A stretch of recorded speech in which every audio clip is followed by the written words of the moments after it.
We are going to begin with a poem called Qzymandias, written by P.B. Shelley. The central theme of this particular poem is that nothing is immortal in this world, and the time is so powerful that comes whatsoever may be, it definitely destroys. It destroys the memories, it destroys the powerful work done by many mighty kings and all, and everything is mortal, and still we move on, and the surroundings give us the ambience that we need to move on. That is a central theme of this particular poem. Before we start with the poem, let's talk about P.B. Shelley. P.B. Shelley, as we know, his complete name was Percy Bysshe Shelley.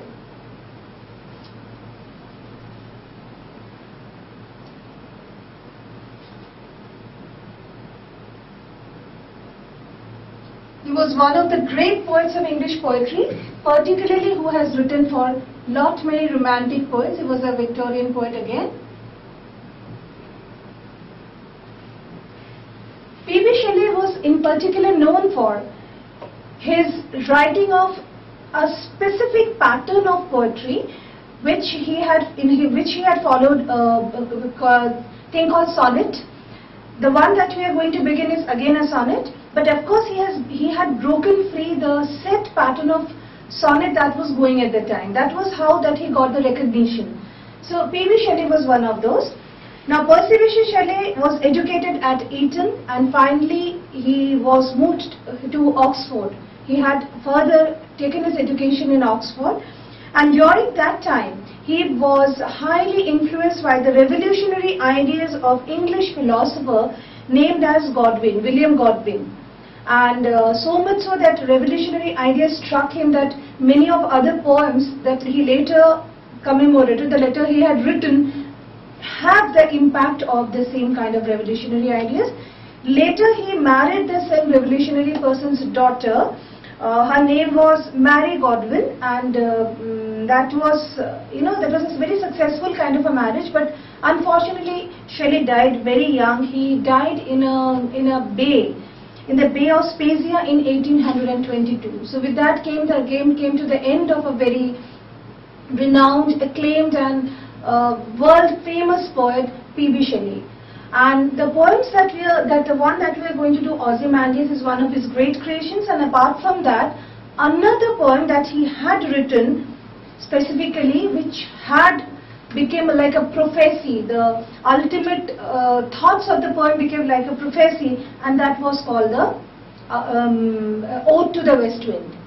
That was one of them. When we come to know that the final wordings were there, the final message of the poem comes that if the winter comes, can spring be far away? So these two lines were taken up as like the prophecy that yes, after every dark cloud there is a silver line, and finally the human beings have to move on for the betterment of his life. And this is how the creation of Shelley has taken lot of appreciation throughout in the world, and that is one of the poems that we are going to take about Shelley. So Shelley, according to the Shelley that we came to know, is that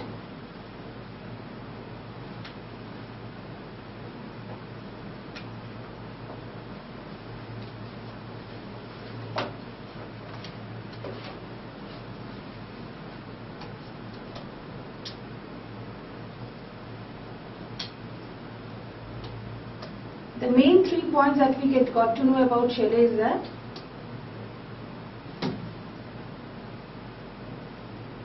he was a great poet of English poetry,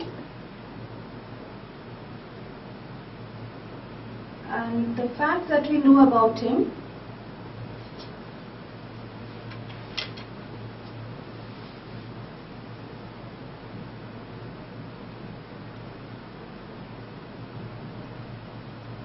the 3 points that we get to know about this is, as per the Avdhan pattern, we take it in triangle. The first one is that a great poet,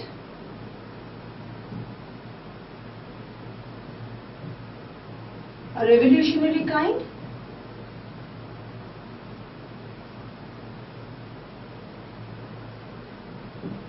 and another very important point is that he has broken free a set pattern of sonnet. Now what is sonnet? Sonnet is a kind of structured rhyme. This we need to remember, that this is a specific style in English poetry. Many poets have tried for sonnet. Shakespeare, to name a few, P.B. Shelley, then there was John Milton, so many people.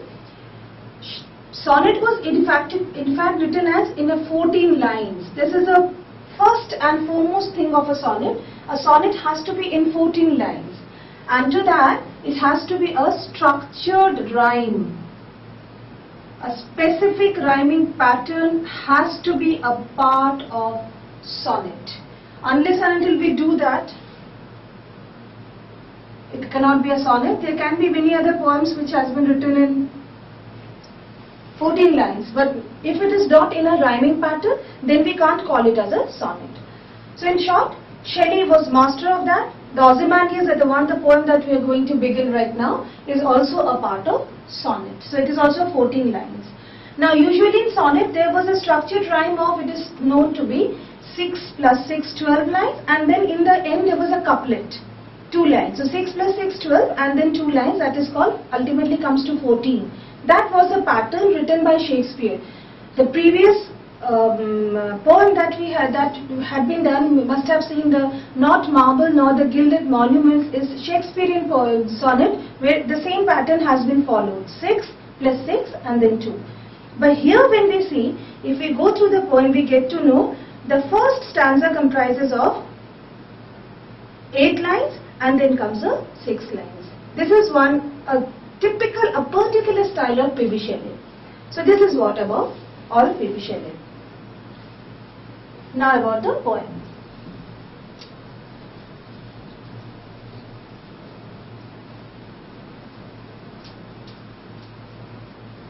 This poem is written in iambic pentameter.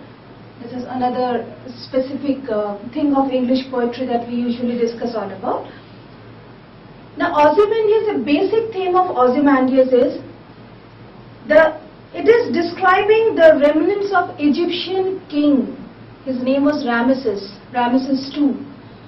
The whole poem, though the name is not mentioned, the name of the king is mentioned as Qzymandias here, but it is said to be that Shelley was influenced by the history and by the stories of Ramesses II.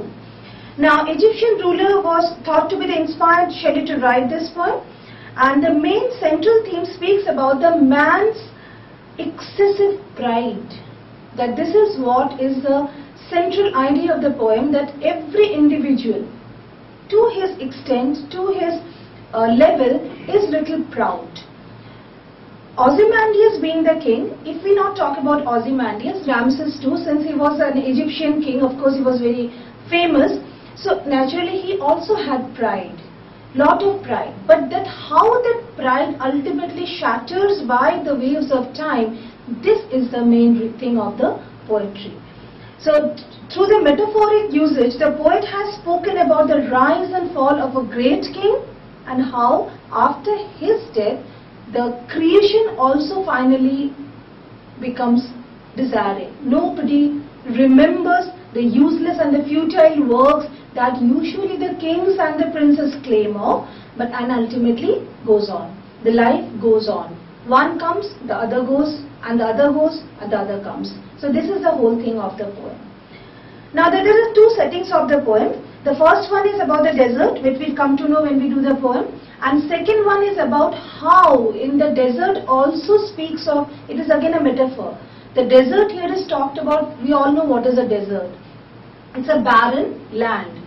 But when the poem the talk is talked about, because Egypt has a backdrop of a desert. But of course, along with that, except for the physical presence of the desert, there is also another fact with the desert, that a desert is a barren land where nothing grows. So this is also a metaphoric use in this poem.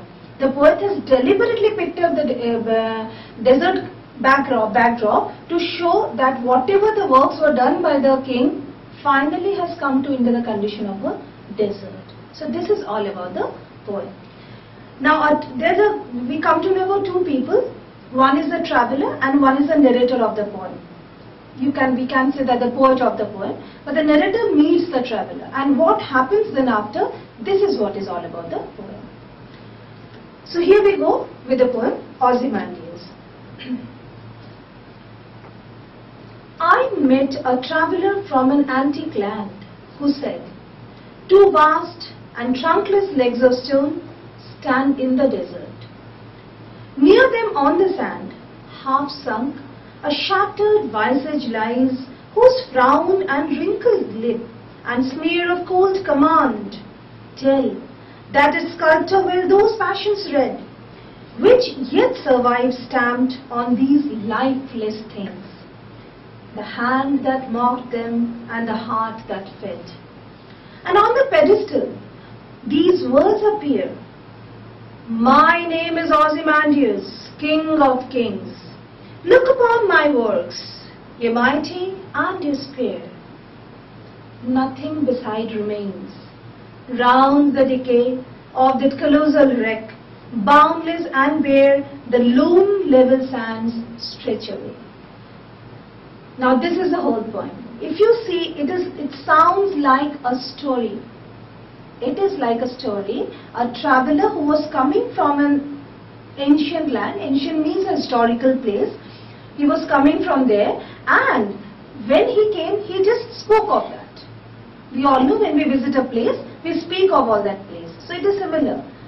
But when you look into the poem, there is a structured rhyming pattern like A, B, like that it is maintaining. So if we go by the first lines like antique land and legs of stone, it's coming A, B, and then again on the sand. So A, B, A, and frown, it becomes C. So A, B, A, C. This is like a rhyming pattern that has been followed. Though the poem gives of an impact of a story, but actually it is like a very, very structured rhyming pattern, and that is why it is known as a sonnet. Now regarding the poem, there is a typical irony in the poem that we will get back to it. Now let's see what had happened before.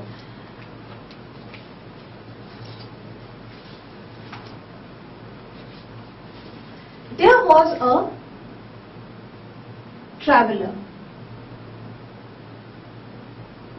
who was coming from an ancient land. Now ancient land means land of historical importance. Ancient means very old, and here it is from an historical importance. With the traveler comes the narrator.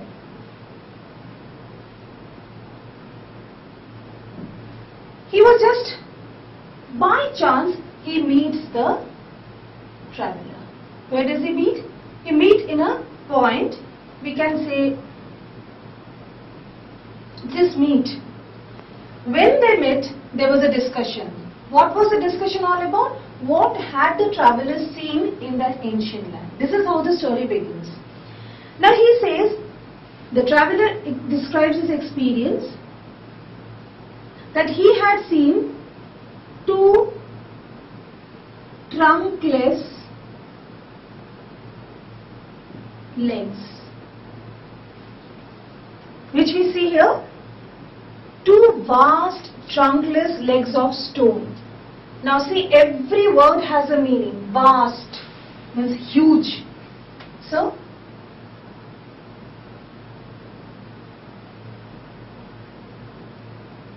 the statue that he had seen, made up of stone, of course,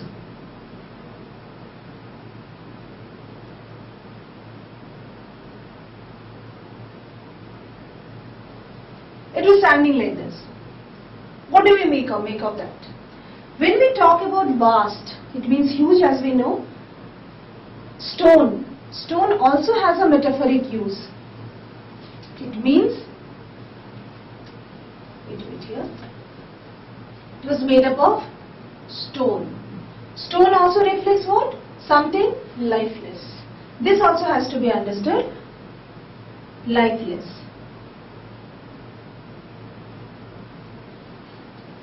Two legs, past two legs were there, standing erect, lifeless, nothing to be seen. And the most surprising thing, stand in desert. They were standing in a desert. I had already referred to you, desert here means, of course, the backdrop of the Egyptian king. Egypt, as we know, it belongs to, it happens to be in the desert area. But here also, stone and the desert both signifies one thing. We do it like this. Stone and desert both signifies one thing, that is lifeless. This is a metaphor. The whole poem is like metaphor. We can call such a poem as an extended metaphor. So these were standing there. Now what was another thing that happened? Near them on the sand, half sunk, a shattered visage lies. Visage means the face. This is what the meaning of visage. Visage of whom? The face of whom? Of course, the person whose statue is erected. First and foremost, we need to understand whose statues usually do we erect. We always erect the statues, or we may say the statues are erected of some renowned personalities in this world. If you go around the world, if you go around the country, we get to see many statues, maybe the half line, half bust line, or maybe a standing statue of always of the renowned and very famous personalities. That means these two legs which were standing there and the rest of the body was missing, of course belong to somebody great, somebody famous. This is what. Now in the desert, there was lying the face. So,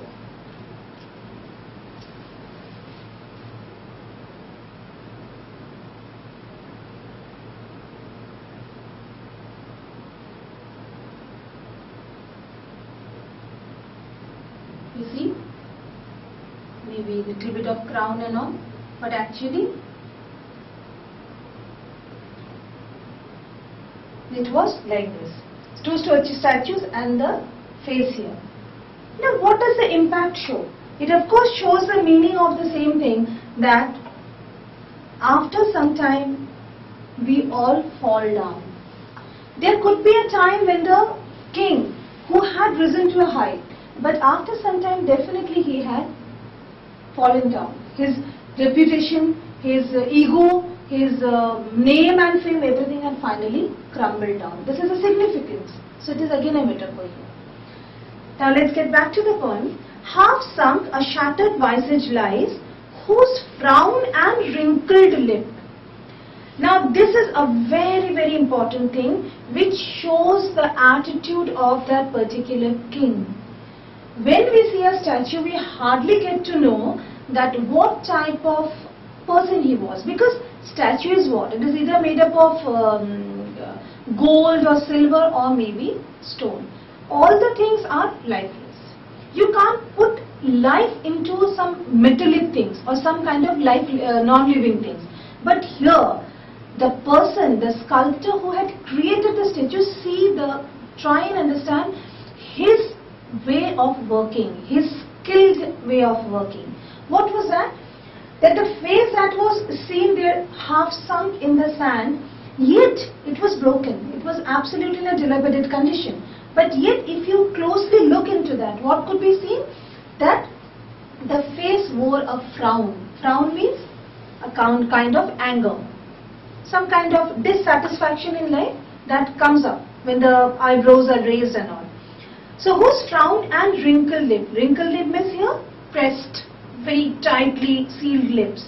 Of course again it means the king was a kind of a tyrannous ruler who happened to be little bit of stern in his behavior, not very approachable, not very friendly. Okay?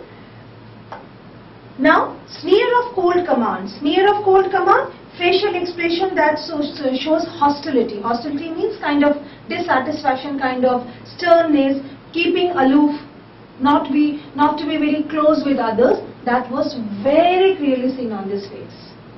How was that possible? The king had died. Nobody remembered. Long ago somebody died. Who remembers what type of king was he?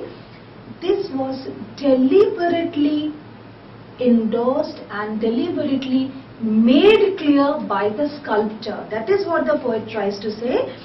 And wrinkled lip and sneer of cold command tell that its sculptor well those passions read. This is very important, this line. The sculptor means the one who had made the statue. So what had happened?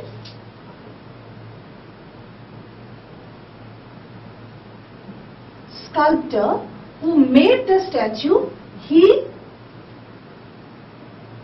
read. You can't read something, the passions. It is again a poetic device, poetic license we can say. Basically he understood the king's attitude. Many of us do understand the attitude of some people, but not necessarily everybody can make it so immortal. The king died, but what became immortal? The face where the expressions were made, that became so immortal. So after the king's death, maybe centuries had passed, but even after that, when people saw that statue, immediately understood what type of king he was. That he was not a very pleasant, he was not a very friendly, he was not a very approachable kind of a king. He might have conquered lands, but he could not conquer hearts. This is what we get to know. So the sculptor who read and understood the king's attitude made the expressions clear.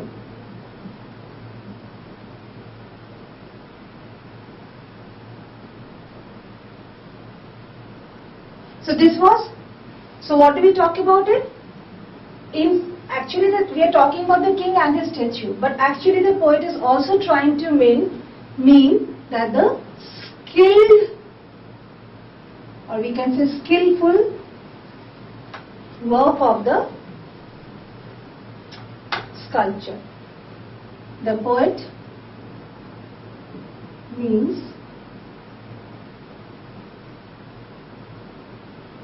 skill of the sculptor.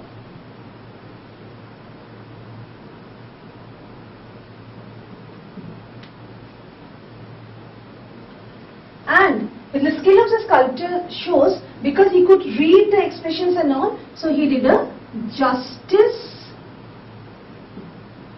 to the statue. How do we know that?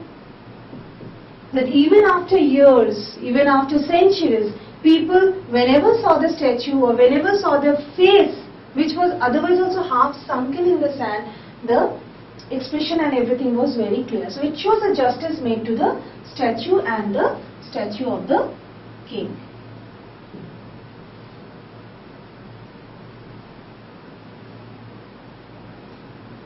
Now in the wreckage, what do we see? Wreckage means all destruction. Wreckage shows what? Sternness.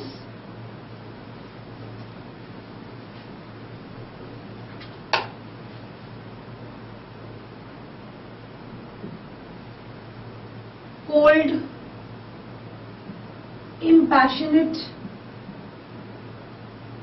looks, and these all were clear. So that is why these things were made as a justice. Clear? Now, tell that his sculptor, when those passions read, which yet survive, stamped on those lifeless things. Right in the beginning of the poem I had told that the stone, the desert, these actually reflect of something called lifeless. These lifeless things were made lively by the sculptor. So sculptor made what happened? He made it very lively. So that even after long time people could remember the things. Okay. The hand that mocked them and the heart that fed. This is a very, very ironical kind of a statement the poet has given. The hand that mocked them. The hand of whom? Here the hand of mocked them means the hand of the sculptor. It is not he. He basically could have been the representative of the society where Qzymandias ruled. But he, being the representative, got the opportunity of making the statue, and that time he mocked them. Mocked what? Basically his mockery, he could not say it to the king. So he made this thing possible on the statue. It's possible in the statue. And the heart that fed. Now which heart that fed? The heart that fed with the emotions of disliking towards dislike towards the king. So what do we get to know? The wreckage shows a sternness, cold, impassionate things. Why? Because people disliked the king. Otherwise also in history we get to know so many names of the king and all, and some of them were very popular, some of them were very unpopular. The reasons being the same. If a king is very friendly, if a king is very approachable, very just, then the people like, and then they remember also. To name, we can always talk about King Ashok, we can always keep talk about the Emperor Akbar, and so on. But this king was not very much liked by the people, because who is the people? We all subject. So sculptor was also one of the people. So what he did, whatever that he was mastering, he did that. His disliking was reflected in the statue. Okay? So this was it. He made it. He made the justice. Now see how the poem changes into an ironical state.